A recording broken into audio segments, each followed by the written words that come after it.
cost of living and vibe check in Kuala Lumpur. For those of you who have followed me for a while, you know that I sold my flat in London a few months ago.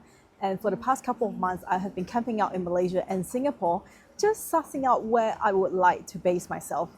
I haven't made a decision yet, so today is my cost of living and vibe check summary, just in case you're thinking about potentially moving to Kuala Lumpur. And this is not just about the cost. Cost is only a fraction of where you would like to live. It's the vibe, it's the security, it's how you feel when you're in that place and how easy it is to create a social life in the place that you're moving to. So this is my take of Kuala Lumpur. Let's just get the cost of living out of the way so that in case you don't want to watch the rest of the video, that's fine. At least you understand how much it costs to live in Kuala Lumpur. Just for context, I've been coming to Kuala Lumpur since I was a kid. I grew up in the southern part of Malaysia that's right next to Singapore in a town called Johor Bahru. And my father is originally from a small little village up north, about 2 hours north of Kuala Lumpur. So every Chinese New Year in the past, we used to just drive through Kuala Lumpur, and this is a pit stop before my father drive again further up north to his hometown.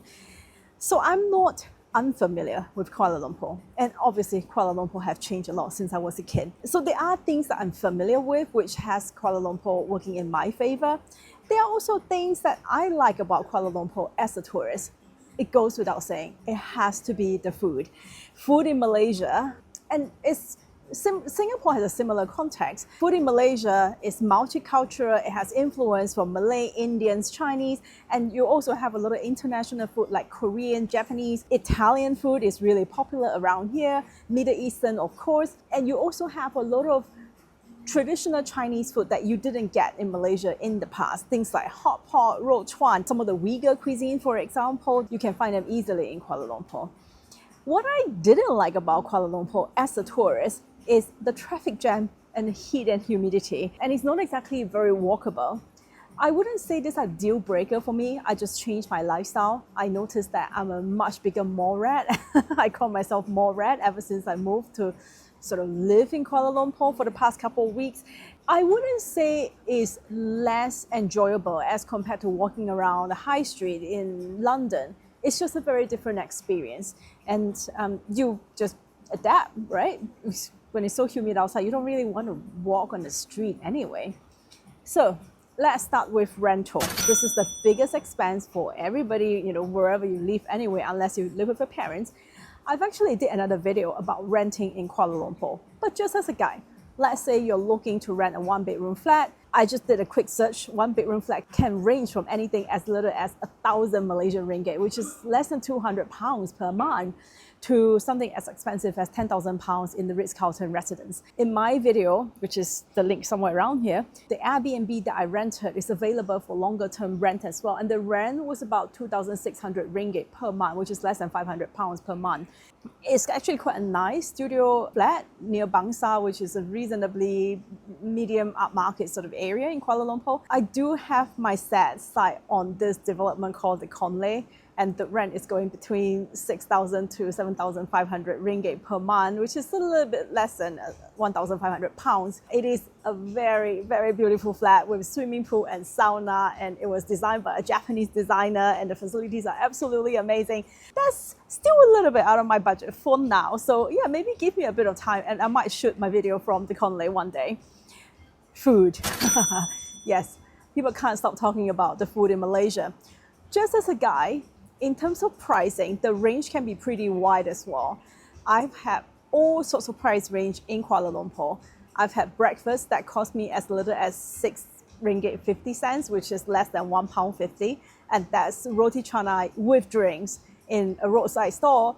And I've also had Japanese omakase that cost me about 120 ringgit, which is less than 30 pounds. I took my parents to a really nice hotel for lunch yesterday. The lunch came out to be less than 400 ringgit for the 3 of us, and we were so stuffed. We shared an entree, we each have a main course, and we shared a dessert as well because we were so full, and the dessert was absolutely amazing. And so that's kind of like food guide, but that's the food price range from the lowest one to the highest one. I would say generally I spend about 30 ringgit food plus drinks for a lunch or dinner in a shopping mall. I would say this is probably considered a higher price range for the local KL people. And for me, because I can't really deal with the heat, so I'm in a shopping mall all the time.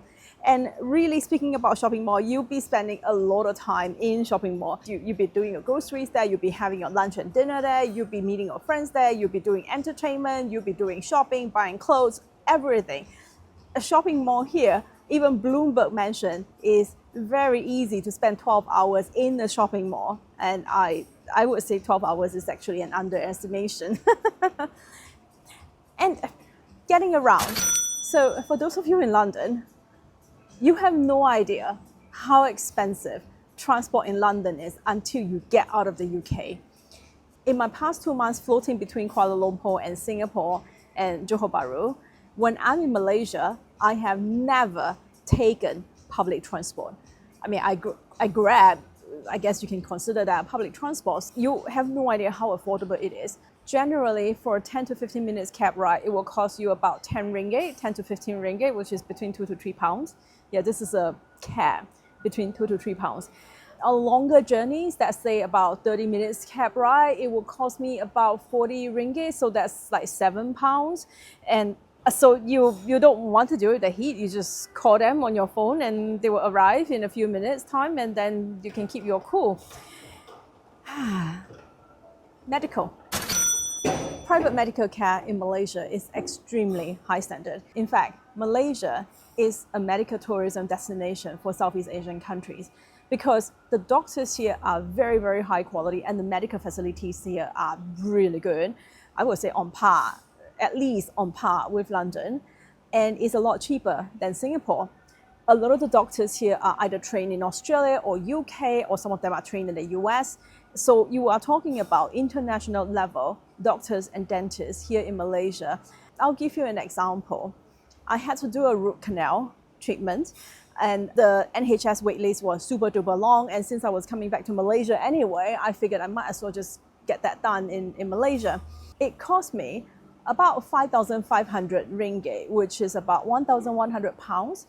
I wouldn't say it's super duper cheap. I would imagine that a root canal in London will probably cost you about 1,500 pounds for a top-notch dentist in Harley Street. I actually haven't quite know how much do they charge. So if you know how much would a Harley Street endodontist charge, just leave a comment below. My endodontist graduated from University of Manchester in university, did his postgraduate in Melbourne University, which I went to, so I trust his credential.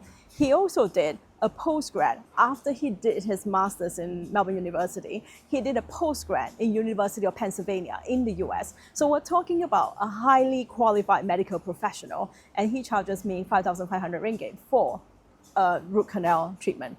And amazing facilities he has in his clinic. I'm so grateful that a friend recommended him to me, and he managed to sort out my root canal, no problem, no complication. Also, just as an example, at the lower range, I accidentally cracked my tooth, I don't know how, a couple of days after I finished a root canal. So I went back to his clinic, not him, but another dentist, and it cost me 140 ringgit to basically just get that cracked tooth fixed. That's less than 30 pounds to get a cracked tooth fixed.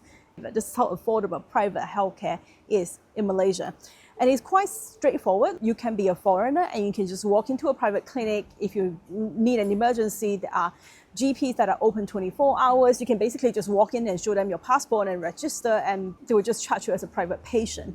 Social circle in Kuala Lumpur. I have one friend in Kuala Lumpur.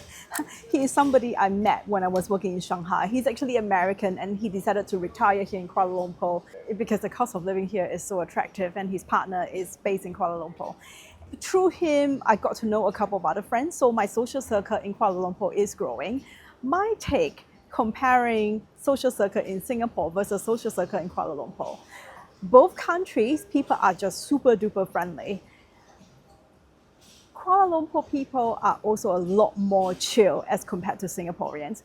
But you can't blame them because the work stress in Singapore is really high, and Singapore cost of living is also a lot higher. So people tend to be more stressed out about money, even though, funny enough, it's a much richer country, it's a much richer city as compared to Kuala Lumpur. But because the people in Kuala Lumpur are so chill, they're also really polite and patient with you. And I would say sometimes that level of patience and politeness just makes this place a bit more enjoyable when you live here. But of course, the attractive thing Singapore has is more international as compared to Kuala Lumpur. So if you can't survive without that international vibe, I would say Kuala Lumpur is pretty good, but Singapore is next level. And of course, you pay the price because Singapore is expensive. Can I imagine myself living in Kuala Lumpur? Okay, for me personally, my circumstances is a little bit different because my parents live in the southern part of Malaysia, right next to Singapore, and I still have a lot of friends in Singapore. So Johor Bahru, although it's not as exciting as Kuala Lumpur, it's a more convenient place for me to live in because I can just cross the causeway and go visit my friends in Singapore while I can still spend a bit of weekend time with my parents. But if I were to start from zero and don't know anyone in Malaysia, I actually think Kuala Lumpur is an amazing place to live. And from a visa point of view, Malaysia has a lot of foreigner-friendly visa in the form of M2H. There is also a digital nomad visa where you just need to show that you have an income of more than 2,000 US dollar per month. As long as you show that, it's quite easy for you to get a digital nomad visa to live in Malaysia. When the cost of living is so low, it makes it really enjoyable when you don't have to stress out about, okay, like next month rent and stuff like that. You can easily get by in Malaysia, I would say less than £1,000 a month, just on a basic day-to-day spending money with no medical emergency, of course. So if you're coming here to live in Malaysia or Southeast Asia in general, I would highly recommend you to start thinking about a medical insurance because healthcare here is cheap. Private healthcare here is affordable, but you don't want to have to, worry about it when a medical emergency or medical accident happen. So that's my take of Kuala Lumpur. If you have lived in Kuala Lumpur, please leave a comment below. I would love to hear your view. If you're thinking about moving to Kuala Lumpur and there are questions that you would like either myself or other subscribers or viewers to answer, just leave them below and hopefully we can crowdsource some answers for you. So there you go. Welcome to Kuala Lumpur.